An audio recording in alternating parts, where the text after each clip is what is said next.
Some years ago, archaeologists discovered a pre-hominid jawbone in France that was estimated to be about 700,000 years old and belonging to a 45-year-old man. Now, because our ancestors had a very different diet, dental decay was not as common as it is now, so it's very odd that all the teeth were missing.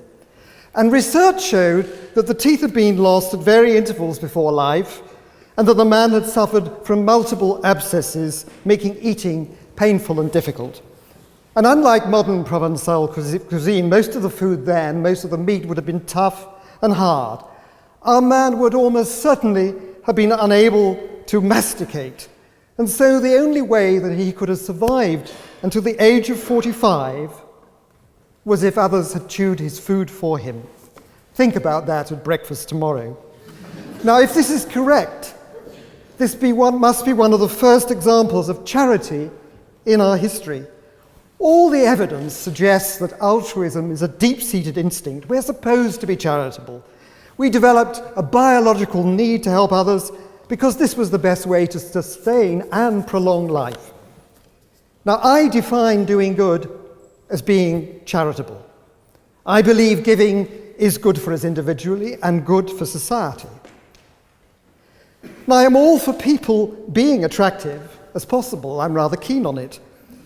But the beauty industry is estimated to be worth 17 billion a year. I hope I've got my figures right. But I must tell you, actually, that personal giving by us as individuals is estimated to be just over 10 billion a year. So I regret to say we really are spending less on doing good than looking good. Now, why on earth should that matter? History tells us why. We know that the most successful and stable societies were those where the rich and powerful demonstrated commitment to their fellow citizens by being philanthropic. Now, their motives may have been suspect, but the outcome was generally very good. And the whole concept of charitable status began in 6th century Greece, when tax exemption was available on gifts to establish hospitals, orphanages and schools. Philanthropy became a badge of pride. And in 2nd century AD, Rome decreed that gifts of legacies should be made in perpetuity, providing the legal framework for the trust and foundations we have today. And since then, philanthropy has shaped contemporary Britain. Hospitals, hospices, museums and galleries, theatres, libraries, parks, public gardens, and of course great universities such as Oxford were all originally funded by philanthropy and are all manifestations of a civilized society. Well, that was then. What about now? Now many people have little idea about the foundation of our contemporary society. Most people think that philanthropy has nothing to do with them. Well, we need to think again about giving and volunteering, because the state is in retreat.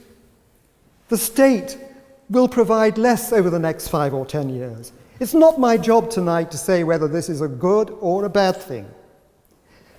But I must point out that a smaller state has implications for the future of our civil society and our liberal democracy itself. A smaller state requires all of us, a response from all of us, if we are to maintain the fabric of society. Now, we like to describe ourselves as a generous nation, but here are some facts. Despite a colossal increase in personal wealth in Britain, charitable giving has not grown in real terms for 30 years. A parliamentary report in 2014 shows there's been a long-term decline in giving by households, from 32% of households in 1978 to 27% in 2010. Only 9% of us are responsible for 2/3 of all charitable giving. Coutts Bank reports that only 10% of those selling a business are engaged in significant philanthropy. And there's a survey of top-rate taxpayers, and almost half of them feel no obligation to give to charity. In 1987, there were 9 billionaires based in the UK, and now there are estimated to be 117. I must confess to being profoundly shocked that giving has not grown. Now, why should that matter? Try to answer these questions. What happens to civil society when the state is in retreat. How is it possible for the voluntary or social sector to compensate if charitable giving has not grown in real terms for 30 years and only a minority of the wealthy is philanthropic?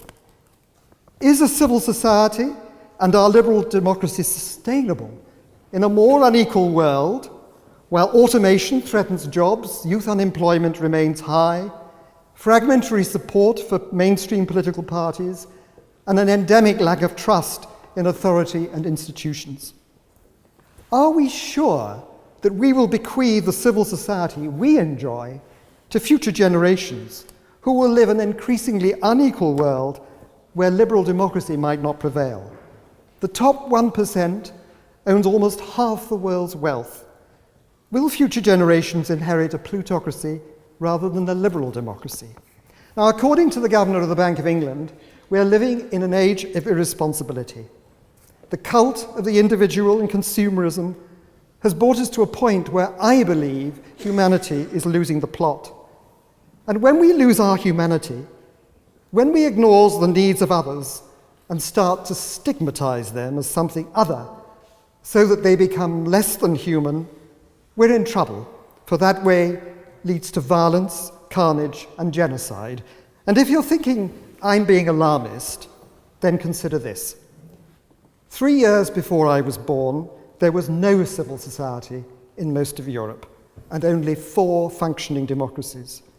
Look at the world today, and the seeds of discord are not far away. There was genocide in the Balkans only 20 years ago. How will Europe's flashpoint react to mass migration by people of different religion and ethnicity? So it's time to rebalance our priorities. The answer is to revive an old-fashioned concept, the common good. This concept ought to unite right and left. I define the common good as a sum of all the values, activities, and services that sustain our liberal democracy. We need to renew our commitment to the common good if our civil society is to survive, and that requires that we give money and time to others in addition to paying our taxes. In Victorian times, all classes engaged in philanthropy, as testified by Frank Prakasa, the historian who's with us this evening. And we should try to revive that spirit, Victorian spirit, enterprise and philanthropy, whilst avoiding the hypocrisy, repression, poverty and squalor that blighted the 19th century. Perhaps the rash of beards and the mania for baking means that this is a sign we're recreating our Victorian heritage. I'm not making a plea to return to a rosy past that didn't exist. I'm looking forward to a future shaped by the experience of those who've gone before us. In conclusion, let us think about the most powerful impulses that have enabled the human species to flourish. We have to eat. If we eat well, we feel good.